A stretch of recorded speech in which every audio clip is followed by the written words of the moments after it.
With this political environment, I don't know if anybody could do the job. And at least one House Judiciary member, Democrat Congressman David Cicilline, says Facebook can't be trusted to regulate itself. Is he right? Let's bring in Congressman Andy Biggs, a member of the House Judiciary Committee. Congressman, this isn't just about Facebook, by the way. This is about whether the Internet itself has grown so much that we're heading towards a time when it's going to be labeled as a public utility of sorts that needs a whole new slew of regulations. Isn't that where we're going? Well, that's where my friend like David Cicilline would like to take us. I don't think that's wise. I think one of the reasons that the Internet has been so successful is that it's been so laissez-faire approach by government. And the alternative is to take a look at someplace like China or some other repressive regimes, and you'll see the attempt constantly to stifle speech through the use of the Internet. And I'm afraid that's where some of my friends want to go. Congressman, there's a fine line, I guess, in government stepping in here and regulating the tech sector as a whole. Do you think that needs to be done? And if so, how? Well, I don't think that that's government's best option here. I think that we need to keep putting pressure on, which we've been doing. Let's face it, the first thing is you have to shine the light on it. And that's what we're seeing with government coming in. I don't think government's going to be best served, or the people are going to be best served, if government comes in and even does try to do a light-handed regulation. I think the market will ultimately clear this up. We're in kind of a transition phase, I think, is the way to look at it. And we're finding out there's a lot of bad stuff, and I think the bad stuff's going to have to get cleaned up by Facebook, or there's going to be other folks that come in and fill that void. Congressman, I'm glad to hear your hands-off stance. It sounds hands-off to me.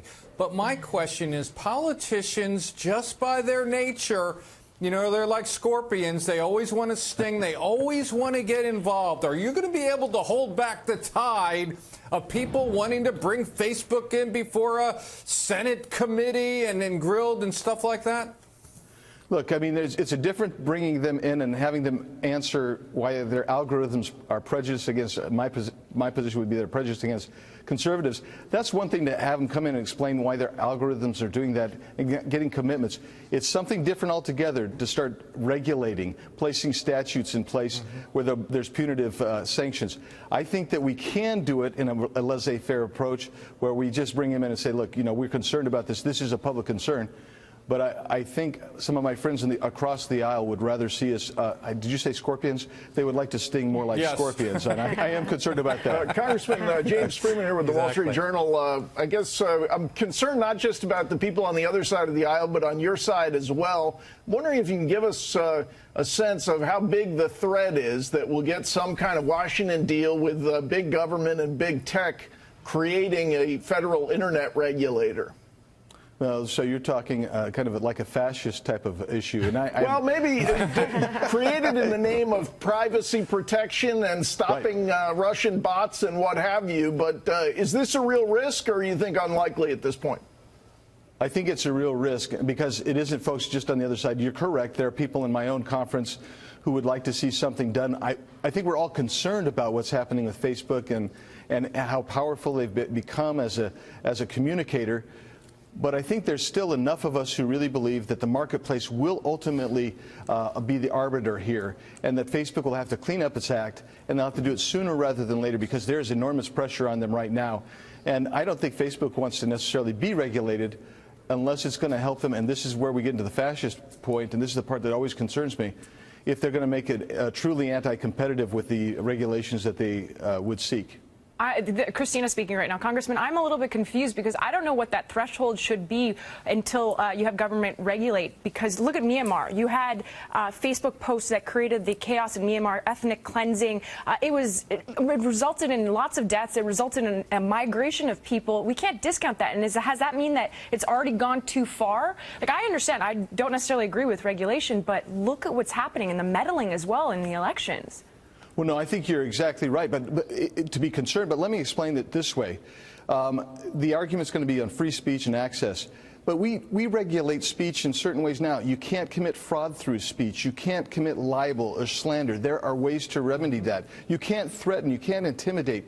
These are prohibited actions that can be litigated and in some instances even prosecuted. And maybe that's where you go, because we don't want to stifle free speech or the marketplace, but where we have already places that are sanctionable, whether it's through civil sanctions or through criminal prosecution, I think those are already out there. Congressman, will take care of the rest. To James's point earlier, it's not only Democrats. There are some Republicans. Right. Some would even say the president himself at times has sort of spoken in language that would seem to indicate he wants to regulate the internet somehow. If you lose, if your libertarian views lose, and there is some kind of major new creation of government bureaucracy to regulate the internet, what happens to the internet? What happens to all the companies that get their money from the internet? Well, some of them are going to make a whole lot more money, and a lot of them are going to make a whole lot less money. That's what would happen, because all of this would actually stifle entrepreneurship, stifle creativity, which has made the internet such a phenomenon. Congressman, again, your words are like bringing a glow to me, your libertarian view, but I'm going to ask you for odds and percentages, because you know, as I mentioned earlier, this is not how Congress works. What are the odds of the companies like Facebook being regulated in some way, shape, or form, do you think? I think, unfortunately, if this continues, if they don't start taking care of these issues themselves, I think the odds are actually fairly high that at some point, I don't think next year or the year after, but you would see a move to regulate them. Because the seeds are already being planted, the foundation's already being laid. Sad day, wouldn't it be, don't you think? Yeah. Well, I think so. I really do think so. Well, and bottom line is that may be one of the reasons the air is coming out of NASDAQ quick. Congressman Andy Biggs, thank you very much for coming on. Really appreciate it.